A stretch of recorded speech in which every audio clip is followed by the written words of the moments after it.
Hopefully that verse tripping dude cannot continue to harass me. I have blocked him half a dozen times in the past, so I blocked him again and sent another report out. Excuse me, my little belt.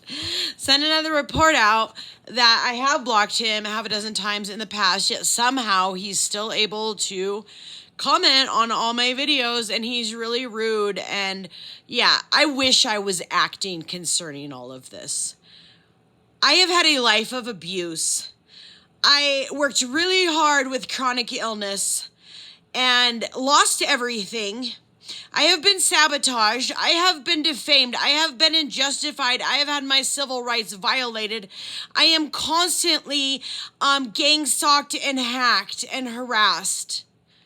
So leave me alone. I want absolutely nothing to do with you.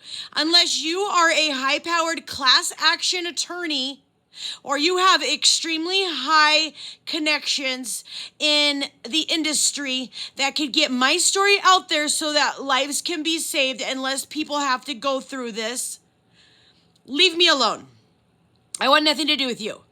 I guess from what I've heard, the fraudulent identity thieving clone of mine got left. So she's available. Maybe you want to go at her.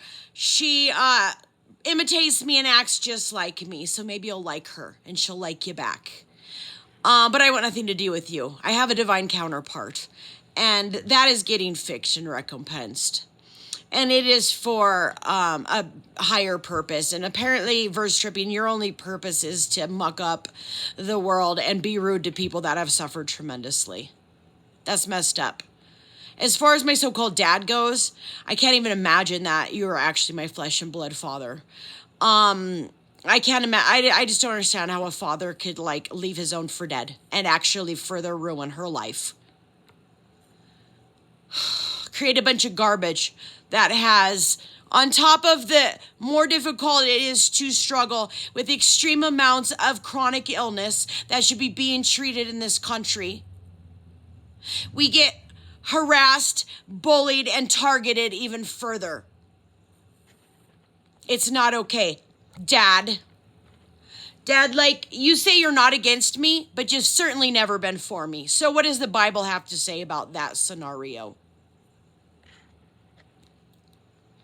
And how did my mail all get forwarded to your address now in the days that they're finding fraud? What does it mean?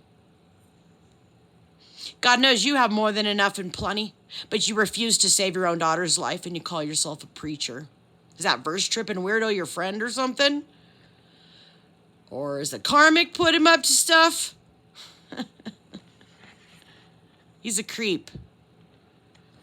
Anyways, good job, Dad. You've been the #1 person to pave the way for Jezebel.